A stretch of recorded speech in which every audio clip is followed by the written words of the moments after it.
আমরা যদি শুধু জনসংখ্যা বাড়াই তাহলে সেটা আলটিমেটলি এই সোসাইটির জন্য কোনো ভ্যালু অ্যাড করে না। আমাদের সোসাইটিতে ক্রাইসিস হচ্ছে মানুষ নাই, আছে কিছু জনসংখ্যা যাদের সংখ্যা গ্র্যাজুয়ালি বৃদ্ধি পাচ্ছে। 1971 সালে সেটা 7 কোটি ছিল, এখন 2026 সালে এসে সেটা হয়তো 20 থেকে 21 কোটিতে গিয়ে দাঁড়িয়েছে। কিন্তু এই যে ড্রাস্টিক্যালি এই বিশাল জনসংখ্যা বৃদ্ধি পেয়েছে, কিন্তু আমাদের সোসাইটিতে তো খুন, গুম, হত্যা, রাহাজানি, ধর্ষণ, সম্পদ লুটপাট করা এগুলো তো কমছে না। আমাদের শিক্ষিতের হার গ্র্যাজুয়ালি বৃদ্ধি পাচ্ছে, কিন্তু আমাদের এই শিক্ষিতের হার বাড়ার সাথে সাথে এদেশের ধর্ষণের পরিমাণ তো ডিক্লাইন হওয়ার কথা ছিল, কিন্তু আমরা দেখছি দুইটাই প্যারালালি আপওয়ার্ড স্লোপিং, ঊর্ধ্বগামী হয়ে যাচ্ছে। তাহলে এই শিক্ষা আসলে আলটিমেটলি কি রেজাল্ট আমাদের দিতে পারছে? আমাদের উৎকর্ষতা সাধিত হচ্ছে, চোখ ধাঁধানো শিল্প উন্নয়ন হচ্ছে, রাষ্ট্রগুলো উন্নত হচ্ছে, অনেক টাকার মালিক হচ্ছে, মেটেরিয়ালিস্টিক ডেভেলপমেন্ট হচ্ছে, কিন্তু আলটিমেটলি এর রেজাল্টটা কি? পশ্চিমারা বোমার স্প্লিন্ডারের আঘাতে, MQ-9 রিপার মেলে, অ্যান্টি ব্যালাস্টিক মিসাইল নিক্ষেপ করে, MiG-52 নিক্ষেপ করে, জাতি বিধ্বংসী ক্ষেপণাস্ত্র নিক্ষেপ করে মুসলমানদেরকে গণহারে হত্যা করছে, মানবতাকে ধ্বংস করে ফেলছে। হামলা করছে, তারা ধ্বংস করে দিচ্ছে ইরানকে, তারা ধ্বংস করার জন্য বেছে নিয়েছে, বসনিয়াকে মাটির সাথে মিশিয়ে দিয়েছে, দীর্ঘদিন ধরে হামলা চালিয়েছে তাদের ক্ষমতার দখলদারিত্ব নেয়ার জন্য, কৃষ্ণ সাগরের দখলদারিত্ব নেয়ার জন্য ইউক্রেনে স্প্লিন্টারের আঘাতে ধ্বংস করে তুলছে মানব জীবনগুলো।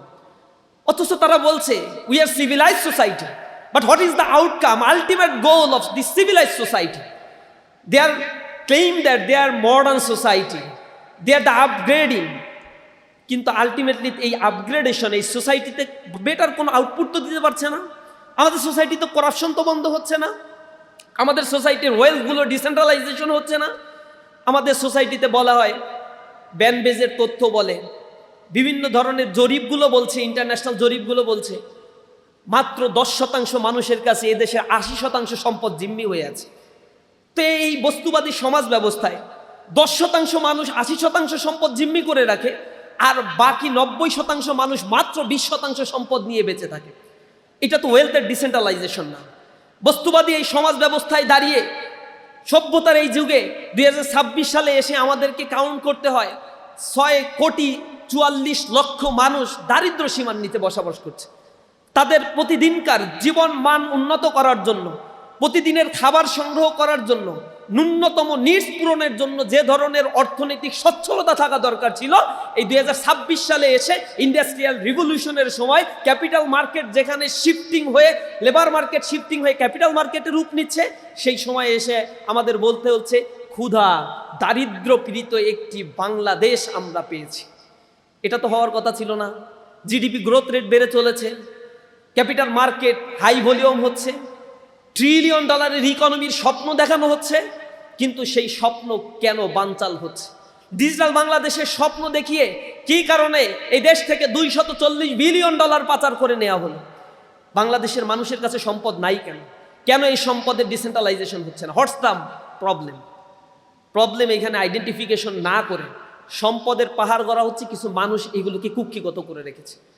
যেই সলিউশনগুলো ওয়েলফেয়ার ইকোনমিক্স বলছে, ইসলামিক ইকোনমিক্স বলছে, সেগুলোকে অ্যাকসেপ্ট করা হচ্ছে না। ক্যাপিটাল ইকোনমিকে অ্যাকসেপ্ট করা হচ্ছে, সোশ্যাল ইকোনমিকে অ্যাকসেপ্ট করা হচ্ছে, but it's experimental failure economic system. মানুষের সাম্য মানবিক মর্যাদা এটা দিতে ব্যর্থ হয়েছে তারা ডেমোক্রেসি সেইভাবেই লালন করে যতক্ষণ পর্যন্ত তাদের সুবিধা নাই, সেখানে ডেমোক্রেসি নিয়ে কোনো কথা নাই। মধ্যপ্রাচ্যে ডেমোক্রেসির কথা তারা বলে না, তাদের পক্ষে সাফাই গায়ে, তাদের অস্ত্র রপ্তানি করে। অথচ আমাদের মতো দেশ, পাকিস্তানের মতো দেশ, আফগানিস্তানের মতো দেশ, জনগণের অধিকার, তাদের কথার মূল্য নাই। সেখানে ক্ষমতা যার, তিনি হচ্ছেন সব শাসন করবেন, এই নীতির উপরে পরিচালিত হয়। আলটিমেটলি আমাদের শিক্ষা আমাদের কি মানুষ করে তুলতে পারছে? যদি সেটা তুলতে পারতো, তাহলে ইউরোপের দেশগুলোতে সুইসাইডাল রেট গ্রাজুয়ালি বৃদ্ধি পেত না। তাহলে ইউরোপ আমেরিকাগুলোতে বলতে হতো না, আমেরিকায় 46% জন্মগ্রহণ করে সন্তান, but they don't know who is their father. সুইডেনে 76% সন্তান জন্মগ্রহণ করার পরে জানে না who is their father. Single mother concept grow up করছে, ফ্রি সেক্স লিভিং টুগেদার প্রথা চালু করে দিয়ে 56টা দেশে পৃথিবীতে গ্রাজুয়ালি নেগেটিভ পপুলেশনের দিকে চলে যাচ্ছে। সভ্যতা আজ ধ্বংসের দ্বার প্রান্তে, সুইসাইডাল রেট বেড়ে চলেছে। কেন? আমাদের পৃথিবীতে উৎকর্ষ সাধিত হচ্ছে, যে পৃথিবী উৎকর্ষ সাধিত হচ্ছে, যেই পৃথিবী চোখ ধাঁধানো উন্নয়ন করছে, বিশাল বিশাল অট্টালিকা তৈরি করছে, বুর্জ খলিফা তৈরি করে রাখছে, সেই পৃথিবীতে মানুষ কেন বেঁচে থাকতে চায় না? কি কারণে জার্মানিতে সুইসাইডাল রেট অনেক বেশি? কি কারণে? স্বইচ্ছায় মৃত্যুবরণ করাকে আইনগতভাবে বৈধতা দেওয়ার জন্য আইন পাশ করতে হয় পার্লামেন্ট। মানুষ তো বাঁচতে চায় না, স্বইচ্ছায় বাঁচতে চায়, মরতে চায়, এজন্য আইন পাশ করা হচ্ছে জার্মানিতে, জাপানে, ইউরোপিয়ান দেশগুলোতে। কেন? বস্তুগত বিষয়গুলো যদি মানুষের জীবনে শান্তি দিতে পারত, তাহলে এই পৃথিবীতে ধর্মের জন্ম হতো না, কোনো নবী রাসূলের আগমনের কোনো প্রয়োজন হতো না। অশ্লীলতা, বেহায়াপনা অল্প সময়ের জন্য খুবই ভালো লাগে। যৌবনের উত্থাল তরঙ্গের উর্নিমালার মধ্যে দাঁড়িয়ে হয়তো জীবনকে আনন্দ উপভোগ্য করার জন্য এটাকেই মনে হয় এটা হচ্ছে স্বাধীনতা। কিন্তু এই স্বাধীনতায় দীর্ঘস্থায়ী মানুষের মনস্পটে পরাধীনতার শৃঙ্খলে তাকে আবদ্ধ করে ফেলে, সামাজিক বন্ধনগুলোকে ছিন্ন বিচ্ছিন্ন করে দিচ্ছে, নিজেদের মধ্যে আত্মিক সংকট তৈরি করে ফেলছে। এই জায়গা থেকে উত্তরণের জন্য আমরা এডুকেশনকে গ্রহণ করে দিয়েছি। বর্বর যুগের চাইতে নিজেদেরকে পার্থক্য করি, because we are civilised, we are educated, and that's why we can segregate with those people by with us. তাদের সভ্যতা নাই, তারা লেখাপড়া জানতো না, তারা হচ্ছে কিভাবে চাকা আবিষ্কার করতে হয় তা বুঝতো না, ইন্ডাস্ট্রিয়াল রিভলিউশন তাদের হাতে ছিল না। কিন্তু তাদের সাথে আমাদের পার্থক্য হচ্ছে আমরা অনেক কিছু আবিষ্কার করতে পারি, অনেক কিছু জানি। কিন্তু এই অনেক কিছু জানা আলটিমেটলি কি আমাদেরকে মুক্তি দিতে পারছে না কেন? আমরা অনেক কিছু জেনে ফেলেছি, কিন্তু আলটিমেটলি লেখাপড়ার যে উদ্দেশ্য, সেই জায়গা থেকে সরে গিয়ে ওই বস্তুবাদিতা আমরা গ্রহণ করে নিয়েছি। এডুকেশনের মূল উদ্দেশ্যের ব্যাপারে বলা হয়েছে, education is the harmonious development of body, mind and soul. It's harmonious development. যদি হারমোনিয়াস ডেভেলপমেন্ট না হয়, বডি, মাইন্ড অ্যান্ড সোলের কম্বিনেশনে, এডুকেশন তার পারপাসকে সার্ভ করতে পারলো না। এডুকেশন যদি একমাত্র এই জন্যই আমি গেইন করি, only to acquire a lot of wealth, এটা যদি আমার একমাত্র পারপাস হয়, তাহলে এই এডুকেশন আলটিমেটলি, আমার শিক্ষা ব্যবস্থা আমাকে আলটিমেটলি কিছু দিতে পারলো না। শিক্ষার উদ্দেশ্যটা হতে হবে মানবিকতা তৈরির জন্য, মানুষের জন্য। সকল প্রকার আবিষ্কার হতে হবে সভ্যতা বিনির্মাণের জন্য, ধ্বংস করার জন্য মানুষকে সৃষ্টি করা হয় নাই। কল্যাণের জন্য ইসলামের আগমন হয়েছে, ধর্মের আগমন হয়েছে। আমি আপনাদের কাছে এই পয়েন্ট থেকেই কিছু দাবি রাখবো। প্রিয় বন্ধুরা, ইউনিভার্সিটিতে আমরা ভর্তি হয়েছি, ওই ইউনিভার্সিটি হয়তো আমরাও আল্লাহ রাব্বুল আলামিন কিছু ইউনিভার্সিটির বারান্দায় যাওয়ার সুযোগ দিয়েছে। এই ইউনিভার্সিটিতে পড়ার পরে আমরা যখন দেখতে পাই, এখান থেকে পড়ে পুলিশ প্রশাসনে জব করছে, ডিসি হচ্ছে, এসপি হচ্ছে, ম্যাজিস্ট্রেট হচ্ছে, টিওনো হচ্ছে, এসটিওনো হচ্ছে, পলিটিক্যাল পাওয়ারগুলো হোল্ড করছে, কিন্তু সেইখানে গিয়ে তারা করাপশন করছে, মানুষের সম্পদ কুক্ষিগত করে রাখছে, মানুষের চোখের কান্না তাদের জন্য অভিশাপ হয়ে দাঁড়াচ্ছে। নিজের সন্তানকে ভালো রাখার জন্য, তার স্ত্রীকে ভালো রাখার জন্য, তার স্বামীকে, পরিবার সংসারকে ভালো রাখার জন্য অপরের সম্পদকে কিভাবে লুটপাট করতে হয় তার নীতিমালা তারা প্রণয়ন করছে। তখন আমাদের মনে আতঙ্ক তৈরি হয়। তখনই ইসলামী ছাত্র শিবিরের প্রয়োজনীয়তা দেখা দেয় যে এডুকেশন আমাদের এই পারপাসের জন্য শিক্ষা অর্জন করা উচিত না। আমরা যখন দেখতে পাই এদেশে তো আমাদের সম্পদের কোনো অভাব নাই, পৃথিবীতে আলটিমেটলি আল্লাহ রাব্বুল আলামিন সম্পদের কোনো অভাব দিয়ে সৃষ্টি করে নাই। মূল অভাবটা হচ্ছে মোরালিটির প্রবলেম। এই মোরালিটিকে যদি ঠিক করা যায় একটা সোসাইটির মধ্যে, তাহলে সব প্রবলেমগুলো রিডিউস করা সম্ভব। আমাদের যে ক্রাইসিসগুলো দিনের পর দিন তৈরি করে রাখা হয়েছে, এটা ম্যানমেড একটা ক্রাইসিস তৈরি করে রাখা হয়েছে। এই ক্রাইসিস দূর করার জন্য আপনাকে আমাকে এগিয়ে আসতে হবে।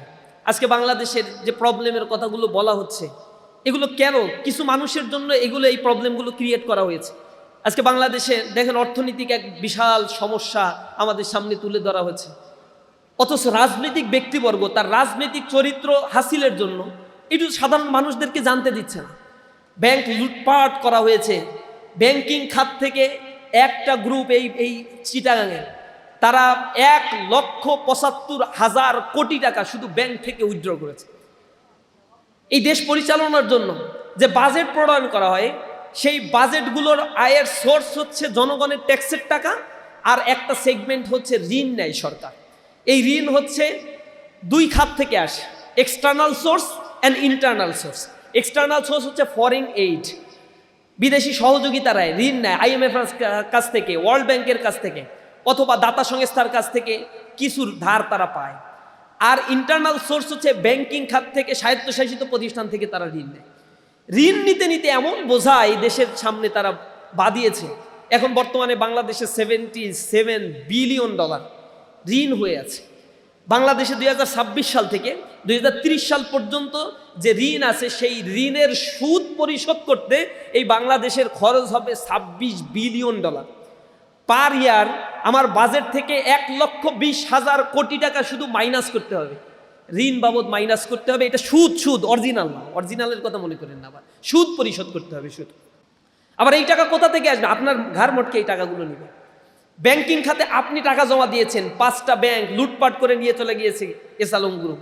এই টাকা জনগণের জামানত জমা দিতে পারছে না, সরকার আবার আইন প্রণয়ন করছে, তাদের হাতেই আবার এই ব্যাংক ফেরত দিচ্ছে।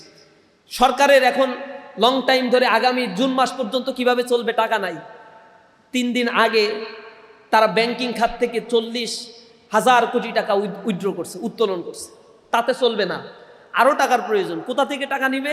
ট্রেজারি বন্ড দিচ্ছে, ট্রেজারি বন্ড থেকে কিছু ইন্টারেস্ট রেট বাড়িয়ে দিয়েছে, জনগণের কাছ থেকে টাকা কালেকশন করতে হবে। জুন মাস পর্যন্ত চলার জন্য তাদের 1.5 লক্ষ কোটি টাকা প্রয়োজন। ব্যাংকিং খাত থেকে 41,000 কোটি টাকা উইথড্র করেছে, আর যে টাকা প্রয়োজন ট্রেজারি বন্ড থেকে 1,10,000 কোটি টাকা তাদের উইথড্র করতে হবে, উত্তোলন করতে হবে জনগণের কাছ থেকে। এইবার জনগণের কাছ থেকে টাকা উত্তোলনের সেই ফর্মুলা এখন তারা ঘোষণা করে দিয়েছে। এভাবে করে জনগণকে ধোঁকার মধ্যে ফেলে রাখছে। আপনারা যেই পজিশনে আছে, এই পজিশনটা হচ্ছে এই জাতিকে নিয়ে, এই দেশকে নিয়ে ভাবার একটা সময়।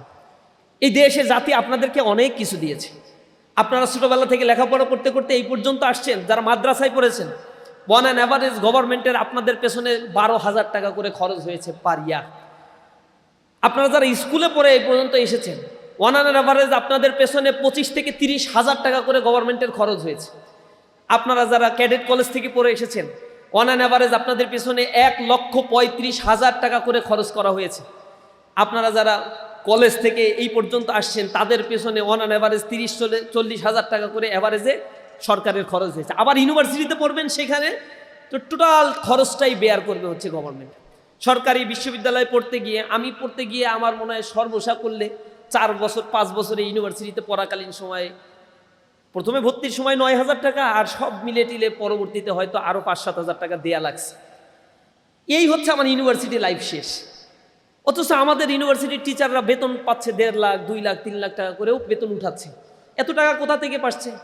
সব শিক্ষা খাতে বাজেট দেওয়া হয় জনগণের টাকা থেকে। সুতরাং এই সোসাইটির প্রতি আপনার আমার লায়াবিলিটিস আছে। একজন কুলি মজুর, দিন মজুর, রিক্সাওয়ালা তার ঘাম ঝরানোর টাকাগুলো দিয়ে আমার প্রতিষ্ঠানগুলোকে, শিক্ষা প্রতিষ্ঠানগুলোকে সচল রাখছে। আমাদের লায়াবিলিটির জায়গাগুলো যেন আমরা ভুলে না যাই।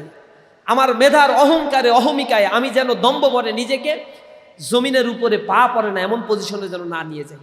নিজেকে অনেক বেশি শিক্ষিত আর এলিট ক্লাসের মনে করে যেই মানুষগুলো ঘাম ঝরানো পরিশ্রম দিয়ে আমার ইউনিভার্সিটি কলেজগুলো চলছে, তাদের উপরে যেন জুলুম আমি না করে ফেলি। এই জিনিসটা আপনাকে মনে রাখতে হবে। আপনারা ইউনিভার্সিটি এই লেভেলে আসছেন, ইউনিভার্সিটিগুলোতে পড়াশোনা করবেন, আপনাদের জন্য অনেকগুলো চ্যালেঞ্জ সামনে অপেক্ষা করছে। এই চ্যালেঞ্জগুলো আপনারা বুঝতে পারবেন কত বড় চ্যালেঞ্জের মুখোমুখি আপনারা হচ্ছেন। বর্তমান বাংলাদেশে 41 লক্ষ বেকার আছে। এই বেকারগুলো হচ্ছে সব অনার্স এবং মাস্টার্স পাস করা ইউনিভার্সিটি গ্রাজুয়েট, এবং গ্রাজুয়ালি এই বেকারের পরিমাণ বৃদ্ধি পাচ্ছে, এটা কমছে না। এটা হচ্ছে সরকারি হিসেব বলছে 27 লক্ষ, গত 1 মাসে আরও কিছু বৃদ্ধি পেয়ে সরকারি হিসেবে বলছে 31 লক্ষ। বেসরকারি হিসেবে আমরা দেখেছি প্রায় 40-41 লক্ষ বেকার বাংলাদেশে আছে। আরেকটা অংশ আছে disguise unemployed, they are searching job but didn't get. কেউ চাকরি করছে অনার্স মাস্টার্স পাস করার পরে 15,000 টাকার চাকরি, বিশ্ববিদ্যালয় থেকে পাস করার পরে সার্টিফিকেট নিয়ে বের হবেন না, এরপরে আপনাকে অফার করা হবে 20,000 টাকা, 25,000 টাকা বেতনের চাকরি, আর সেখানে লেখা থাকবে রেজাল্ট 3.25 উপরে হলে ভালো হয়। সায়েন্সের স্টুডেন্টদেরকে অগ্রাধিকার দেয়া হবে, কম্পিউটারের দক্ষতা থাকতে হবে, ভাষাগত যোগ্যতাকারী ব্যক্তিকে আরও বেশি অগ্রাধিকার দেয়া হবে। যদি কোনো প্রতিষ্ঠানে চাকরির অভিজ্ঞতা থাকে তাহলে তাদেরকে অগ্রাধিকার হিসেবে বিবেচনা করা। বেতন কিন্তু সব মিলায় 25,000 টাকা। এই জন্য আবার হুমড়ি খেয়ে ঢাকা ইউনিভার্সিটির স্টুডেন্টরাই আবেদন করবে, বিকজ বাংলাদেশে কোনো জব সেক্টর নাই, চাকরি নাই। বিসিএস এর জন্য আবেদন করতে গিয়ে দেখবেন 2,000 লোক একটা সার্কুলার দিয়েছে 2000 স্টুডেন্ট আবেদন করতে পারবে, সেই 2000-এর এগেইনস্টে আবেদন করছে 4,75,000 স্টুডেন্ট। এই পরীক্ষাটা এত কঠিন করে নেওয়া হচ্ছে যে অধিকাংশকে ছাঁটাই করার জন্যই পরীক্ষাটা নেওয়া হয়। আবার আমাদের সোসাইটিতে এই আমলাদের বেতন এত বেশি, লুকেটিভ জব, এত বেশি পাওয়ার এক্সারসাইজের জায়গায় চলে গিয়েছে, এইটাকে লুকেটিভ তৈরি করা হয়েছে, যার ফলে এখন 30 বছর পর্যন্ত এই সরকারি চাকরির পেছনে, এই মরিচিকার পেছনে ঘুরতে থাকে ইয়াং জেনারেশন। ঘুরতে ঘুরতে একটা পর্যায়ে গিয়ে যখন ধৈর্য হারা হয়ে পড়ে, তখন তারা যত্রতত্র একটা জবে ঢুকে নিজের ইফিসিয়েন্সি নষ্ট করে ফেলে। সোসাইটির প্রতি তার লায়াবিলিটি সে ভুলে যায়, কারণ সে অলরেডি বিপর্যস্ত হয়ে পড়েছে। অথচ অনার্স মাস্টার্স পাস করার পরে আপনি দেখবেন আমার কেবল 25 বছর বয়স হয়েছে। এই সময় অনেক অপরচুনিটিস আপনার হাতে ছিল, ভালো রেজাল্ট করে হায়ার স্টাডি করতে বাইরে যাওয়ার সুযোগটা আপনার ছিল। প্রাইভেট সেক্টরের জব হচ্ছে 99%, মাত্র 1% হচ্ছে পাবলিক সেক্টরের জব। সেজন্য আপনাকে 99%-এর মাল্টিন্যাশনাল কোম্পানি সেখানে জব করার সুযোগ ছিল, এন্টারপ্রেনিয়ার হওয়ার সুযোগ ছিল। কিন্তু সেই সুযোগগুলোকে কাজে লাগানোর জন্য যে ধরনের মেকানিজম এই সোসাইটিতে দরকার ছিল, সেগুলো আপনার হাতে দেয়া হবে। এদেশের প্রবাসী কল্যাণ মন্ত্রণালয়ের অধীনে বাইরা নামে একটা প্রতিষ্ঠান আছে, যেখানে বিদেশে লোক পাঠানোর জন্য ব্যবহৃত হয়। তারা ট্রেনিং দেয়, ভাষা শিক্ষা দেয়, কিন্তু দুনিয়ার কেউ আল্লাহর রাস্তায় এই প্রতিষ্ঠানের সম্বন্ধে জানে না। এখানের প্রতিষ্ঠানের কর্মকর্তা যারা সকাল বিকাল যায় আর মাছি মারে, কয়টা মাছি মারলো তা গুনতে পারে, কয়জন ব্যক্তিকে ট্রেনিং দিয়ে বিদেশে পাঠাইলো তা গুনতে বললে তারা গুনে দিতে পারবে না। এইভাবে করে আমার প্রতিষ্ঠানগুলো বাংলাদেশে অকেজো করে রাখা হয়েছে। এটা একটা অদৃশ্য সিন্ডিকেটের মতো করে চলছে। এই সিন্ডিকেটে বিদেশে লোক পাঠাতে গেলে সরকারি মাধ্যমে গেলে 5 লাখ টাকা লাগবে, বেসরকারি মাধ্যমে গেলে আপনাকে ওই সিন্ডিকেটকে ধরতে গেলে 10 লাখ টাকা 20 লাখ টাকা লাগবে। তো যে মানুষগুলোর অর্থনীতি স্বাবলম্বিতা নাই, সে চিন্তা করে বিদেশে গিয়ে এই মুহূর্তে এত টাকা খরচ করে লাভ কি, এখন যত্রতত্র একটা চাকরি করলেই হলো। এত প্রতিকূলতা কিন্তু আপনার জন্য অপেক্ষা করছে। আপনার লেখাপড়া অনার্সে যে লেখাপড়াগুলো আপনাকে শিখাবে, এরপরে গিয়ে আরও 4 বছর 3 বছর BCS এর জন্য আপনার এক্সট্রা ইফোর্ট দিতে হবে, পড়াশোনা করতে হবে। আমি বলি টিচারদেরকে, যে লেখাপড়া আমার কর্মক্ষেত্রে কোনো ভ্যালু অ্যাড করলো না, 4টা বছর আমার সিলেবাসের মধ্যে ওইটা লেখাপড়া না করে আমার জব সলিউশন পড়াইলেই তো পারতাম, MP3 পড়াইলেই তো পারতাম, কি কারণে আমার 4টা বছর জীবন থেকে এইভাবে নষ্ট করলাম? কর্মমুখী কোনো শিক্ষা কাঠামো নাই। অথচ উন্নত দেশগুলোতে আমরা দেখেছি, বিভিন্ন জায়গায় গিয়ে, চায়নাতে দেখেছি, মালয়েশিয়াতে দেখেছি, সিঙ্গাপুর, হংকংয়ে দেখেছি, সেই জায়গাগুলোতে ইন্ডাস্ট্রিয়াল অ্যাফিলিয়েশন থাকে। আপনি যদি ইনস্টিটিউট গড়ে তোলেন, কোনো ইউনিভার্সিটিতে কোনো সাবজেক্ট খোলেন, এই সাবজেক্ট খোলার পরে ওইখানে পড়াশোনা করে কার কোথায় চাকরি হবে সেটা এনশিওর না করলে ওই প্রতিষ্ঠানকে ওই সাবজেক্ট খুলতে দেয় না। আমাদের দেশে আছে এত বেশি সোশ্যাল সায়েন্সের স্টুডেন্ট, পলিটিক্যাল সায়েন্সের স্টুডেন্ট, ফিজিক্সের স্টুডেন্ট, কেমিস্ট্রি স্টুডেন্ট, তার অ্যাভেলেবেল পাস করে বের হয়ে যাচ্ছে। বের হওয়ার পরে তার চাকরির সেক্টর বলতে আল্লাহর রাস্তায় কিছুই নাই। প্রতিটা ইউনিভার্সিটিতে বাংলা আছে, দর্শন আছে, পালি আছে, উর্দু আছে, ফার্সি আছে। আমি এইগুলোকে নেগেটিভলি বলছি না।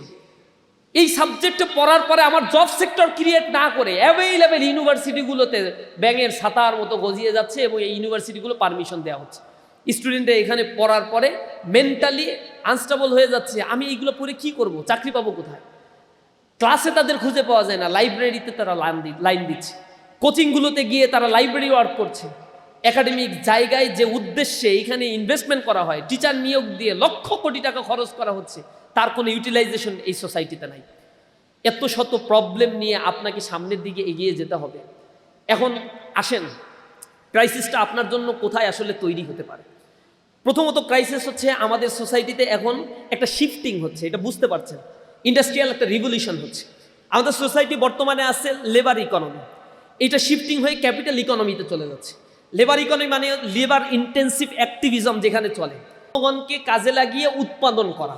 একটা বড় ইন্ডাস্ট্রি তৈরি করা হয়, সেখানে লেবারকে ইনপুট করা হয় 50 জন 100 জন। এই 100 জন লেবার কর্ম করে খায়, তাদের কাছে অর্থ চলে যায়। কিন্তু যখন ইন্ডাস্ট্রি ডেভেলপ করে, ওই 10 জন লেবারের কাজ করার জন্য একটা মেশিনারি নিয়ে আসা হয়। ওই মেশিন একজন অপারেট করলে 10 জনের সমান কাজ করতে পারে এবং তার প্রোডাকশন নিখুঁত এবং বেশি। সুতরাং ওই 9 জনকে তখন বেকার হয়ে যেতে হয়, ওই একজন দক্ষ এমপ্লয়ি এখানে ইনক্লুড হয়। ওই যে লেবার ইকোনমি যখন কনভার্ট হয়ে ক্যাপিটাল ইকোনমিতে যাচ্ছে, তখন 9 জন যে বেকার হয়ে যাচ্ছে, এটা অ্যাডিশনাল বেকারত্বের পরিমাণ বাড়াচ্ছে, কিন্তু উৎপাদন কিন্তু আমার ঠিকই আছে। এ কারণে জিডিপি গ্রোথ রেট পরিমাণ বাড়ে, আমার বিশাল একটা ভলিউমের জিডিপি হচ্ছে, কিন্তু এমপ্লয়মেন্ট ক্রিয়েট হচ্ছে না, ডিসেন্ট্রালাইজেশন হচ্ছে না, আমার জেনারেশনের কাছে অর্থের যে যোগানটা যাওয়ার কথা সেটা যাচ্ছে না, বেকারের ফ্যাক্টরি তৈরি করা হচ্ছে। এই শিফটিংটা যে এত রেডিক্যালি হচ্ছে, মেশিনারির ইকুইপমেন্ট এত রেডিক্যালি ডেভেলপ করছে ওপেন মার্কেট ইকোনমির কারণে।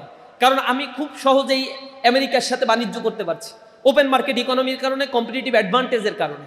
আমার সরাসরি লিয়াজু আছে বা বাণিজ্য করতে পারি চায়নার কাছে, চায়না অলরেডি ক্যাপিটাল ইকোনমি।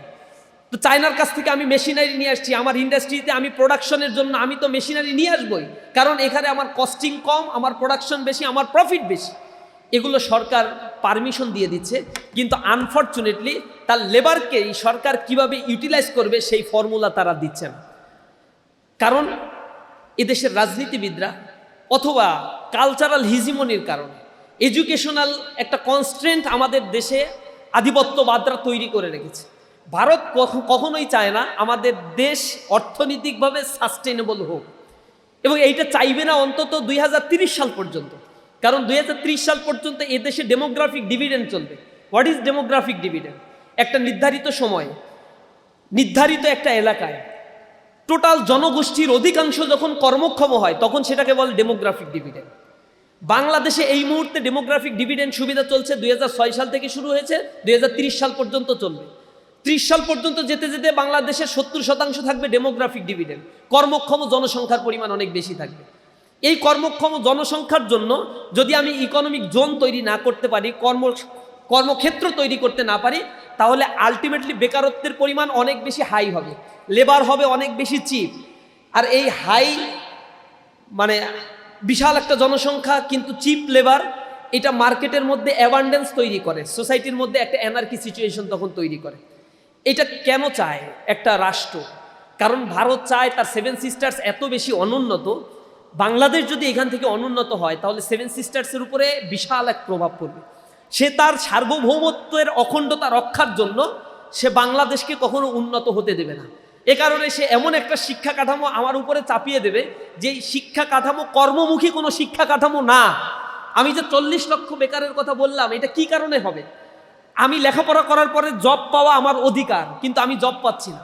অথচ এই বাংলাদেশে ইন্টারমিডিয়েট পাস ফেল করে যে স্টুডেন্ট কর্মক্ষেত্রে প্রবেশ করে, সে কিন্তু আবার তাদের ভিতরে বেকারত্বের হার নাই বললেই চলে। সে যে কোনো জব করতে পারছে, কিন্তু আমি অনার্স মাস্টার্স পাস করার পরে রিক্সা চালাতে পারছি না, মুদি দোকান দিতে পারছি না, ছোট একটা গার্মেন্ট ফ্যাক্টরি দিয়ে বসতে পারছি না। সোসাইটি আমাকে সেটা অ্যালাউ করছে না। আমাকে একেবারে ইন্টেনশনালি এই বেকারত্বের এই জায়গায় তিলে তিলে তিলে তিলে নিয়ে যাওয়া হচ্ছে। এরপরে আমাকে লেবার বানিয়ে বিদেশে পাচার করা হচ্ছে। বিদেশে আমি যাচ্ছি অল্প কয়টা টাকা ইনকাম করার জন্য, আমি হয়ে যাচ্ছে এই রাষ্ট্রের জন্য একটা বড় ধরনের বোঝা। এই জায়গায় আপনাকে আমি সতর্ক করছি, প্রিয় বন্ধুরা, ইউনিভার্সিটিতে পড়তে যাচ্ছেন, অনেক রঙিন স্বপ্ন নিয়ে যাবেন। ফার্স্ট ইয়ারে ভর্তি হওয়ার পরে আমরা সবাই স্বপ্ন দেখি ইউনিভার্সিটির টিচার হব। ফার্স্ট টাইমেই এটা একটা বড় স্বপ্ন সবাই, এবং সবাই ইউনিভার্সিটির টিচার হওয়ার একটা স্বপ্নে থাকে। ফার্স্ট ইয়ার ফার্স্ট টার্ম সিনিয়রদের সাথে একটা খুব চমৎকার একটা রিলেশন। মাঝে মাঝে তারা এই কারণে র্যাগও দেয়, মাঝে মাঝে ঘুরায়, মাঝে মাঝে খেলার কিটস বহন করে মাঠের ভিতরে ঘুরায়, নানা ধরনের টর্চার, মেন্টাল টর্চার করে। কি, তোমাকে আমি শিট দেবো, তোমার ব্যাচ আইডির সাথে আমার আইডি মিলে, আমি ইমিডিয়েট সিনিয়র। ইমিডিয়েট সিনিয়রদের একটা বড় অংশকে দেখবেন নিজের কোনো লেখাপড়ার খোঁজ নাই, পূর্বের লোকের কাছ থেকে কপি করা শিট নিয়ে আসছে, জীবনে পড়েও নাই, ওইটা আবার আপনার হাতে প্রোভাইড করে। কারণ ইউনিভার্সিটিতে 5-7 জনের বেশি আসলে লেখাপড়া করে না। আপনার ফার্স্ট ইয়ার ফার্স্ট টার্মে খুব একটা ইমোশন নিয়ে কিন্তু যাত্রা শুরু হবে, কারণ আপনাকে টিচার হইতে হবে। এই কারণে ওই সিনিয়রদের পিছনে দৌড়াবেন অত্যাধিক পরিমাণে। আর হচ্ছে এত বেশি সেলফ সেন্ট্রিজম কাজ করে যে আমি একটা শিট পাইছি, এই শিট আল্লাহর রাস্তায় আর কাউরে দেখাবো না, এইটা ইউনিক একটা শিট আমি পেয়ে গেছি। কেউ যদি জিজ্ঞাসা করে, না না আমি কিছুই পাই না, এরকম একটা ন্যারো মাইন্ডেড একটা সিচুয়েশন ক্রিয়েট করে। ফার্স্ট ইয়ার ফার্স্ট টার্ম এবং ফার্স্ট ইয়ার সেকেন্ড টার্ম যাওয়ার পরে বোঝা যায় যে আমার দ্বারা আসলে এই রেসে যাওয়া সম্ভব না। তখন স্বপ্নটা একটু কমতে থাকে। আমি আমার মাস্টার্সের একটা থিসিস করেছিলাম। থিসিসের টপিকটা ছিল career aspiration of the student of south coastal region in Bangladesh.